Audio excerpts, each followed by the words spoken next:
The sun has left and forgotten me. It's dark, I cannot. For today's episode of Your Stories Don't Define You, friend Annette Taylor agreed to record her first coaching session with me for the benefit of you, our listeners. She suggested this might be an interesting episode, and I agreed. Annette, thank you so much for this opportunity. Of course. I love chatting with you always.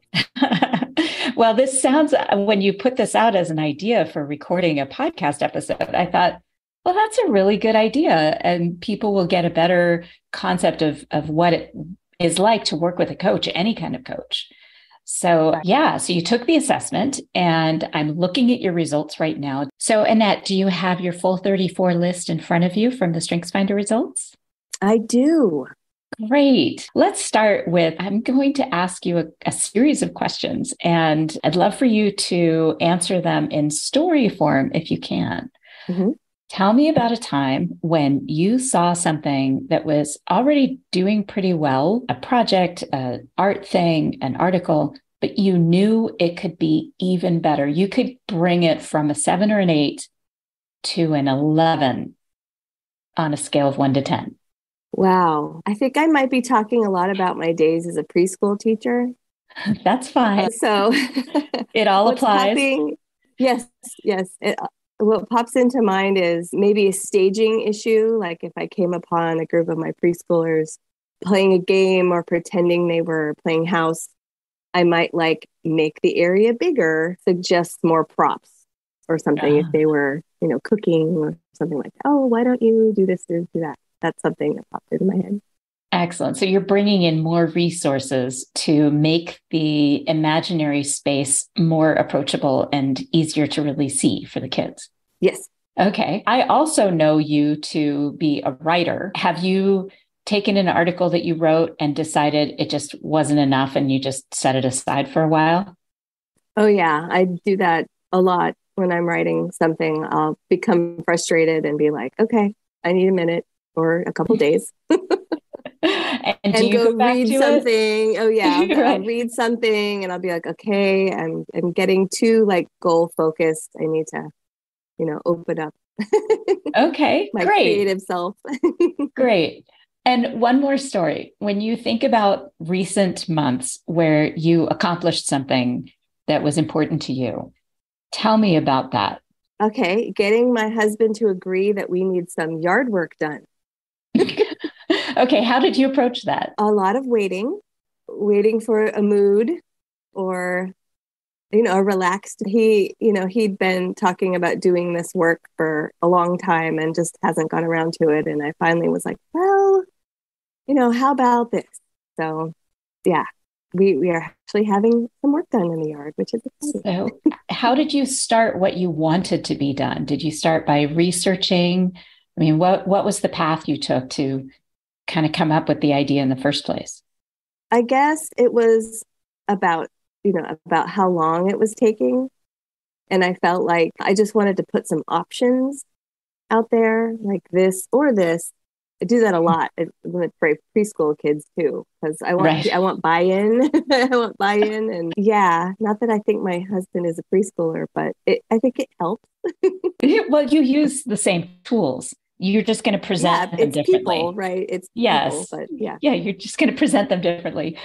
So when you look at your top strengths, I'm really looking at the top 10, really even in the top 5. Are you seeing part of your approach in the language that's being used to support? I'm not sure. You cut out a little bit there, but I'm looking at my top 10 right now. And I think they're pretty accurate. I mean, I don't know if I use the exact words, but definitely close to the concept. Right. So a lot of the words in these that they're using basically as placeholders to describe a process or an approach that you take to build relationships and solve problems. And so some of the words don't mean exactly what you would think they would mean. So for instance, context is your amazing, uncanny ability to dive into historic documents, historic references, and innately understand how that history informs the present you are now and how it can inform the future. Mm-hmm. That's your context. That's why you're into the cave dwellers and how those aspects of society, community, and individuals has informed who we are. It hasn't gone away, but there are a lot of those things that have held over from that past time. Right. That's what your context does. And Right. I don't think like that. I would say that there aren't a lot of people who think like that. My husband is one who does, though. And he is somewhat prescient. So he can see the writing on the wall for what's going to happen politically, geographically, in communities before it happens. He predicted the genocide in Rwanda about 4 years, all based on the reading he does about history. So that is the magic. The maximizer is the part of you that I refer to it as a Spinal Tap reference, because there's a movie called This is Spinal Tap. And it's a fake documentary about a fake rock band. And it's hysterically funny. It's hysterically funny. So what about that movie do you think I'm referring to? What is the 11? Yes. 11, right? Yes, my amplifier. Talking about the speaker, and they're saying, well, exactly. I turn mine up. If the speaker goes up to 10, well, I'm going to turn mine up to 11. Right. He has a custom amplifier made so he can go to 11. That's what maximizers do. And some people refer to maximizers as perfectionists, but that's not true, because a maximizer never believes it's finished if they really believe that in the power of whatever they're working on to be extraordinary. So your goal is to make it pass. It's to make it extraordinary. That's when your maximizer is on full throttle, all the way up to 11. Fortunately, you also have developer as your number 6, which means that you can also see things that are underperforming and see the value of improving to a point where they're passing. So going from a 2 or 3 on the scale of 1 to 10 to being a 7 or an 8 on the 1 to 10. And that's where your preschool teaching was really helpful. And the difference between them is obviously, the difference between making something meaningful and making something extraordinary. The other difference is the approach. A developer, that's the part of you that wants to celebrate incremental improvements. It's in the relationship building domain, where maximizer is influencing. Yeah. So there's a big difference. And the maximizer, which means you see the potential and you know how to get there. So it's not really about other people. Okay. That makes me feel better, because when I read maximizer, I was like, whoa, I kind of pride myself on not being a perfectionist, because I don't know. It kind of freaks me out to think that, I don't know. No. The way I describe a maximizer, other than the whole Spinal Tap reference, is my husband isn't a maximizer, but this behavior is very much a maximizer behavior. When I have worked really hard to perfect a dish that I'm making for dinner, and he'll say, oh my gosh, that is so good. You know what would make it even better? Yeah. So that's where the maximizer comes in, but they generally won't pick up something that is not already showing potential. Okay. But luckily, so you have that conserving energy developer. a little bit. Yeah. Well, picking your battles, right? Yes. Yeah. Oh, totally. Can I make this extraordinary? If not, it'll be fine the way it is. And okay. You kind of leave it alone. So, and then when you think about how you got your husband to agree to start the work, you immediately launched into how you waited for the right time, where you were paying attention to his mood, his attitude, where he was in his day or his week or his month in terms of what he's dealing with at work and what else is going on at home. It wasn't that you were absorbing emotional state. It's that you were observing it. And that's what makes empathy a talent, that ability to identify and understand the emotions of the people around you. That doesn't mean you have to absorb them. Okay, because I think like a a lay person's, non-strength person's, assumption would be empathy is like an empath. But Exactly. that's good, because I usually don't take other people's feelings on. I just notice them. Yes, exactly. So you're the perfect example of this. Most people that have empathy in their top talents that also have strong relationship building talents like harmony, or what else is in there? Relator. Those people often also are highly empathetic. And so when I'm working with a client that has those talents along with empathy, I often will actually give them an image to post on their desk, on the wall, on the refrigerator, on their mirror that says observe with a check mark versus absorb, which has the circle and the line through it, like no smoking sign. Good. Because they really need to understand that empathy as a talent does not have to include absorbing, because that just rarely makes it possible for you to solve a problem. Yeah, I think you need a little distance sometimes. There's always a time for being an empathetic person. There are also times when that is doing damage to you. Yeah. So the other part of your story about getting to this point with being able to do the landscaping at your house is that arranger part of you. So this is the part of you that's your number 5 talent that immediately categorizes things. In your head, you're immediately putting things into buckets for where they fit. And that's how you make sense of the world around you. Doesn't necessarily mean OCD.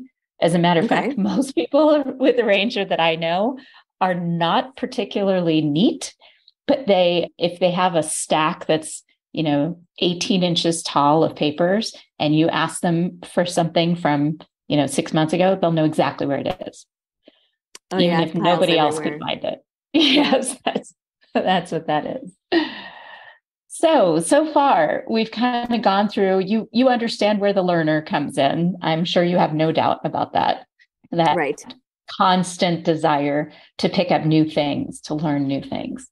Yeah. So of the ones that we've talked about so far, what's going on in your head about them? What are you applying them to from recent experiences? Well, I mean, obviously the context has a lot to do with what I write about.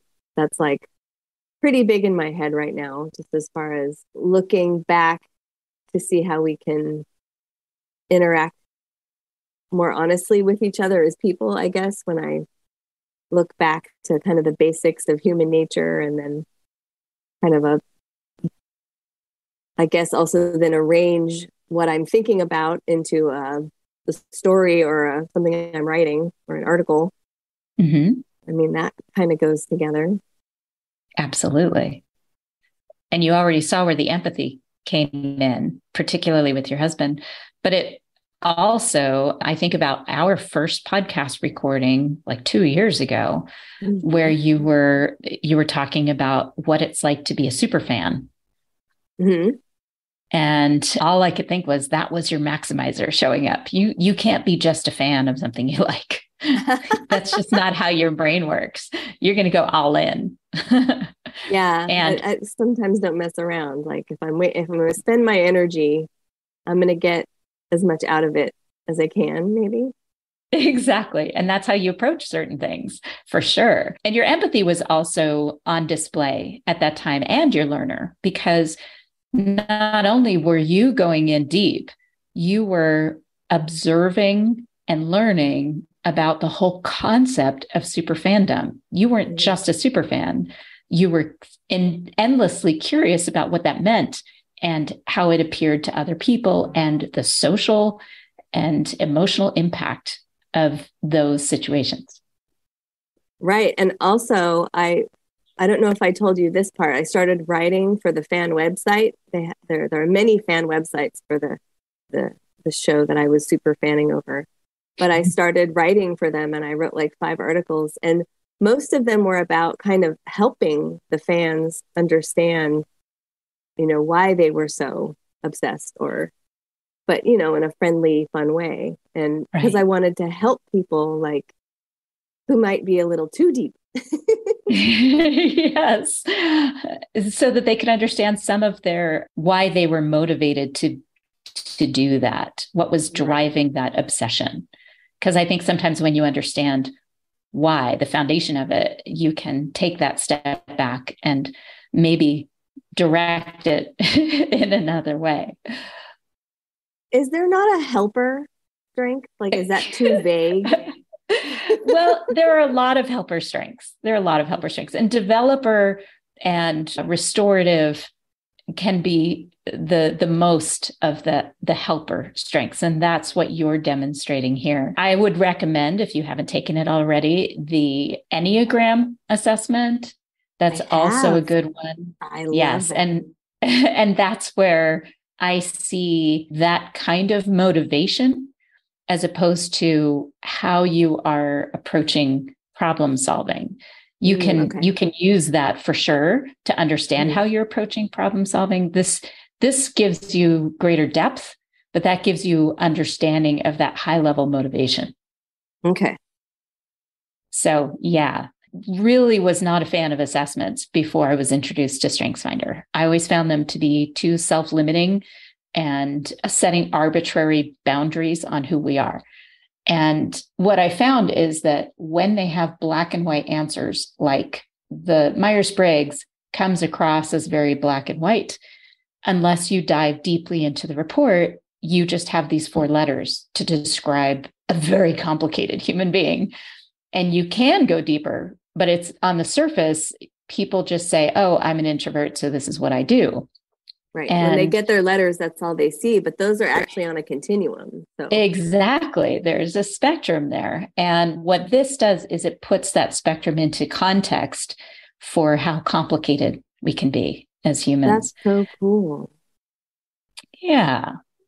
I use the word context a lot. So we'll have to be able to shift the difference between context as a strength and context in the way that I'm using it. So we can go deeper into the rest of your top 10 because you have easy access to everything in your top 10 strengths. It's your top 5 or 6 that you use just almost subconsciously.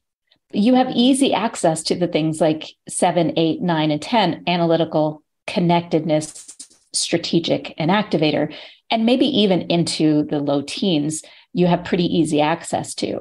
Once you get into the mid to high teens, that's where you can access these situationally. They're definitely not the first place you go, but you can access them. And then at the bottom of your list, you can absolutely access these when you have to, but it's not going to be inspired work. And it's probably going to drain you significantly. Okay. So that's how you look at the list. I agree with that woo.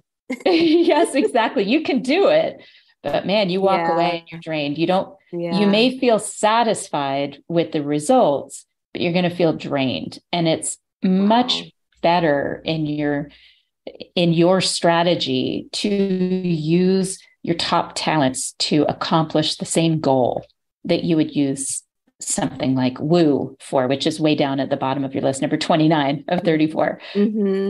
So you can use it, but I would highly recommend that you use your strategic, which is your number 9, to come up with a better approach to whatever you feel like you have to woo, which is, for our listeners, woo is winning others over. And woo is the person you know who can walk into a room of 50 people and walk out with 50 new friends. Woo is somebody that just has charisma, and you feel seen and heard by that person, even if they're only talking to you for 30 seconds. That's what woo does. But then they're going to go on to the next person and make them feel seen and heard. And then the next person and the next person. But that's what they automatically do. Like, exactly. If your woo is in your top 10, then that's instinctual. Yeah. Exactly. So as you're looking at this and you're starting to understand a little bit more about your list, the next thing is, we already talked about the weaknesses, which are those bottom strengths that will drain you. And those are the things that it's best to find somebody else with those talents to complement you with an E, compliment, not to tell you how wonderful you are, even though that's great. But basically, what the benefit to having other people around you understand their talents is that you understand where you can really value their talents. So, for instance, I know my blind spots are in the executing domain, which are things like achiever and the people who just get shit done. Oftentimes, people high in those areas in that domain can come across as being kind of hardcore, a little judgmental sometimes. And I need those people in my circle because I don't have any of those talents. So when I hired my first employee, I looked for those kinds of talents. I looked for consistency and discipline and deliberative and achiever, the things that I don't have. Unfortunately, sometimes it's hard to work with people who have opposite talents, right? Like, especially if you find them intimidating or if you're not appreciating that they are poking holes in your ideas, which is what I've had to really look for in my work. So that's where you can balance out your blind spots, as long as you understand the value of what they're bringing and can understand their language, even if you don't speak it. So it's the way I describe that is people in the executing domain generally would speak German, and people in more of the relationship and influencing domain speak Italian. And that seems to, I love that. Oh, because that's the response I get a lot from people. Yeah, that's the picture, right? That's like, being kind of harsh versus being kind of flowery. Exactly. And I know a lot of German people that are warm and loving and kind. The language, though, can sound abrupt to a non-German speaker. And it can sound beautiful and it can sound abrupt.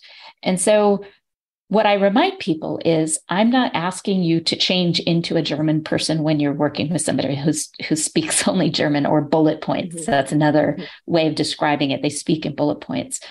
And what I encourage you to think about is that I'm not asking you to change to become German or to start speaking bullet points yourself. I am saying that if you want to be understood, if you want a team that is innovative and creative, valuing that difference in language is critical, and understanding how to communicate with them and helping them communicate with you through cues and direct conversation is going to be critical for that team's success. So, as an example, if I speak only Italian and I'm working with somebody who speaks only German, I might say, I have a tendency to get really excited about what I'm doing and want to share a lot of information. How do you want me to approach you with that information? Do you want me to send it in 3 bullet points at a time? Do you want me to come in and walk you through each idea? What is the best way for me to approach you with my ideas? Because if I just walk in and do what I would normally do, which is highly enthusiastic approach, I'm just going to shut them down. It'll be too much for them. They're overwhelmed. Exactly. I wouldn't think to look for certain things, but if I have these 34 strengths in kind of in the back of my mind, I can probably pinpoint where the differences might be or the similarities. Exactly. So the next part of this, we've talked about your magic, the amazing tools you bring to the table, just naturally, so intuitively that sometimes 90% of the time, you don't even know you're using your top strengths. It just comes so naturally and intuitively. And we've talked about how to use them with more intention. We've talked about what your weaknesses are and how you can communicate with other people who have strengths in your weaknesses. The next part is to really understand how some of these talents might get in your way, to be aware of how you're coming across that might not be intentional and it might not be productive. So when you're looking at your top talents, what are the things that you've got into that you've gotten into trouble with? Maybe a little bit with the empathy, because I think I can be confusing sometimes, because I might be seeing it from the other person's view, and then the person doesn't know what my view is. Does that make sense? Yes, absolutely. So it feels like you're understanding them and their vulnerability, but you're not sharing your own vulnerability at the same time.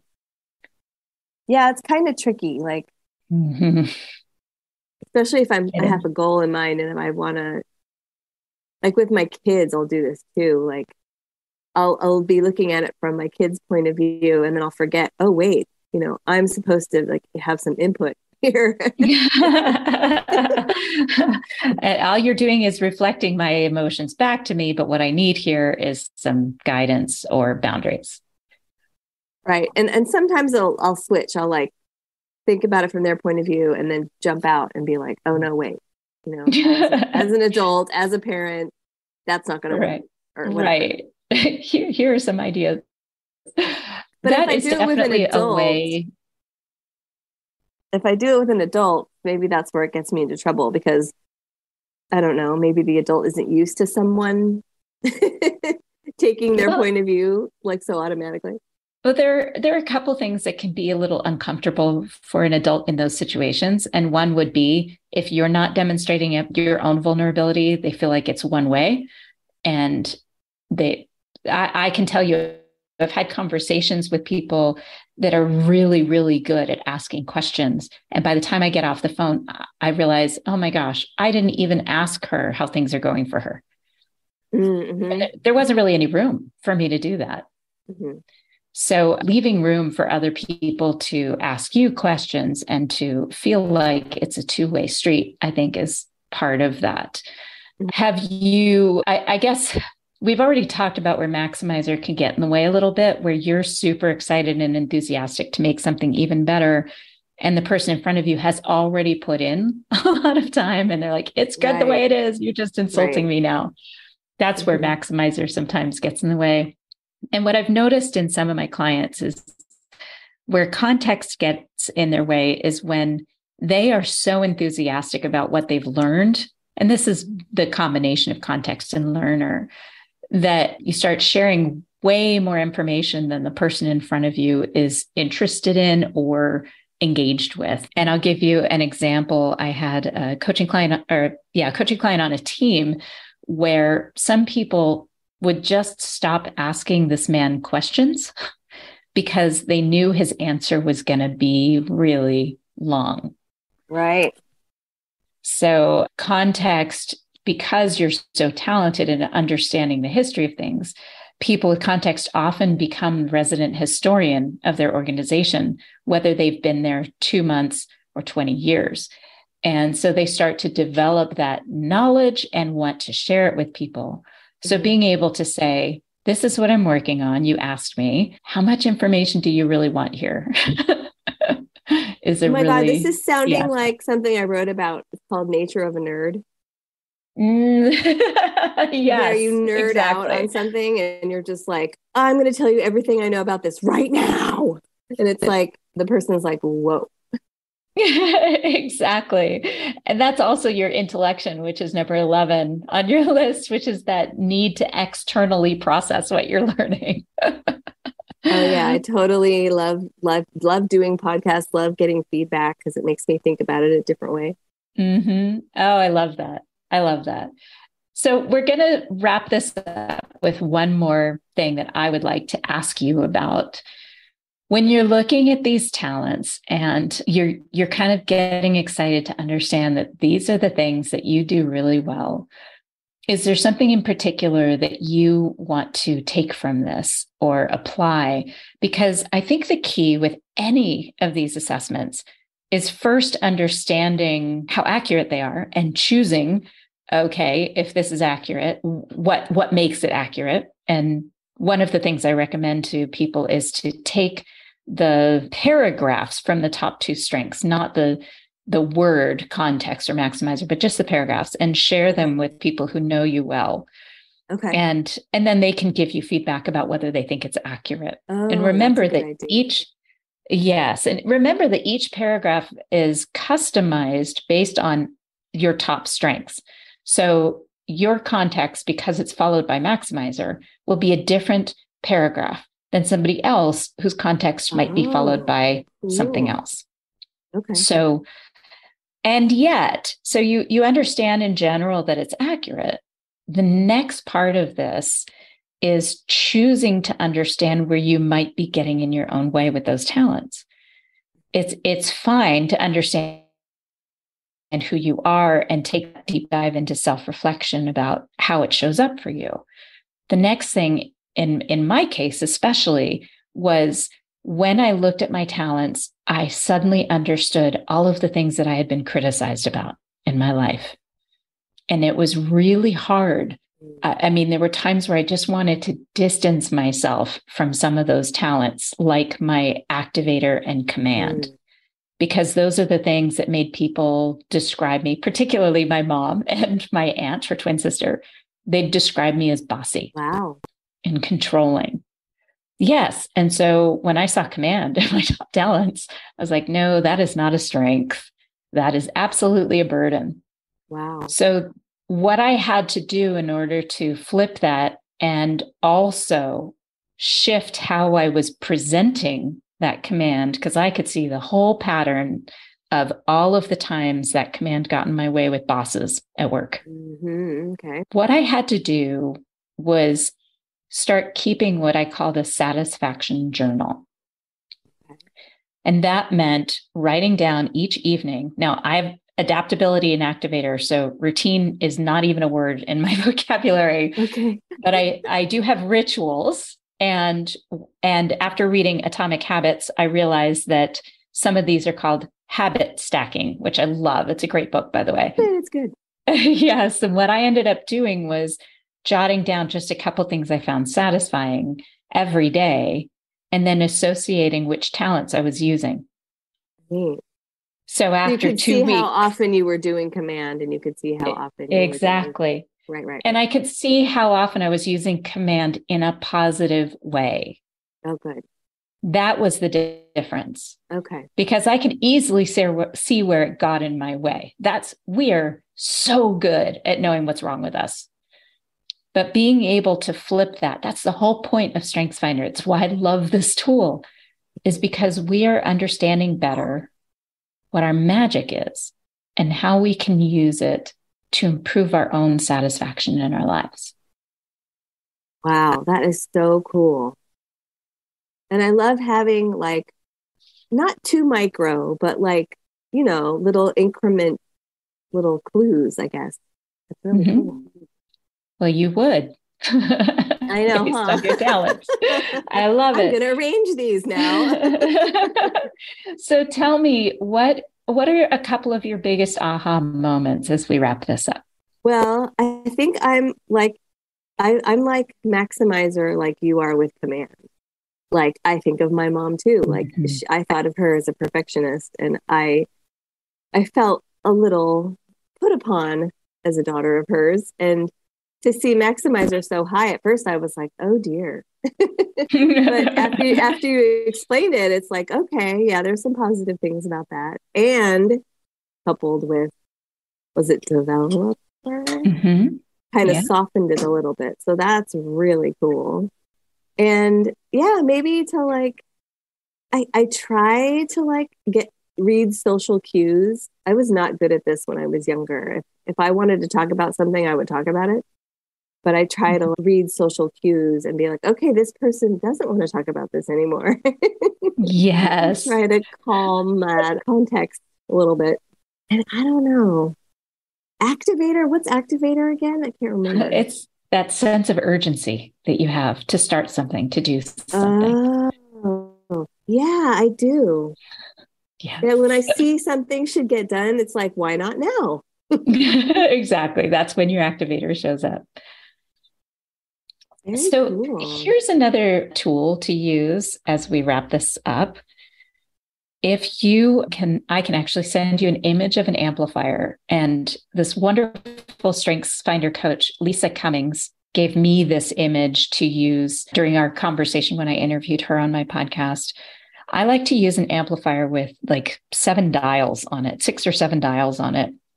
And I actually write or type my top talents on a label underneath each dial. When I notice that my command is on a 10 and it's not serving me or my client or my audience well, whether that is my husband, my kid, or client, or even whoever your audience might be. Right? Exactly. If it's not serving me, and especially with my mother, I can turn that down. The only way to turn it down, though, is to adjust the other dials. So I can turn it down. I would never turn it below a 5 because this is my magic. This is how I approach things. And I'm not going to find any satisfaction at the end if I'm not using what I'm really good at. But I can turn up my strategic, which is my number 1 talent. And I can think through what's the best, most efficient way to get from point A to point B. Neat. So use that when you know your context is getting in your way. Maybe turn up your learner. Yeah, if there was like a counterbalance, if I knew that, like if I really study this and get that kind of in the back of my mind, that would be totally useful. And your empathy, of course, that's a big one. I would also think in terms of your learner as you're such an endlessly curious person that if you use your learner to ask the right questions, then you don't have to worry so much about the social cues. If that's not a natural thing, you naturally understand emotion. That's not the same thing necessarily as social cues. So using your learner as a tool of curiosity to ask questions like, have you seen this before? What was your experience with this? So that your context can turn down to a 7. Okay, that's good. Any other aha moments or anything else you want to ask me before we finish this podcast episode? Is analytical, does that mean what it sounds like it means? Yes. Yes, especially given your other talents. Now, remember, this is just a high level conversation. And I usually work with my clients at least 6 1-hour sessions to make this really useful. And when I do this with a team, I do a 1-to-1 to introduce each person to their own talents. And then I do a half-day workshop with the entire team to make sure that everybody understands each other's talents. So that's cool. Yeah. So this is, very high level. There's only so much we can cover without being completely overwhelming on these. Right. I will tell you that the analytical part of you is that part that picks up patterns really quickly. Okay. You can look at a bunch of data and very quickly understand what one small change will do to the rest of the data that you've collected. Right. Okay. Yeah. Or what the patterns are within the data. You just are naturally gifted at that. Yeah, that's probably true. Yes, own it. That's exactly right, Annette. I love it. Annette, thank you so much for this opportunity. I've just so enjoyed being able to do this with this in mind, that our listeners get an opportunity to hear what we do together. Yeah, this has been so eye-opening. I just love this tool. It is so useful. I just love it. Excellent. So listeners, now it's your turn. What assessments have you taken that have changed how you see yourself? And have assessments simply confirmed what you know about yourself? Have you taken it to the next step of understanding maybe where you're getting in your own way at relationships and at home and at work? I'd love to hear what you're doing with your assessments and what experiences you've had when you've had coaches to walk you through them. Comment on my blog post associated with this podcast at elkinsconsulting.com. And thank you for listening to this episode of Your Stories Don't Define You, How You Tell Them Will. Smile, what's the use of crying? You'll find that life is still worthwhile if you just smile.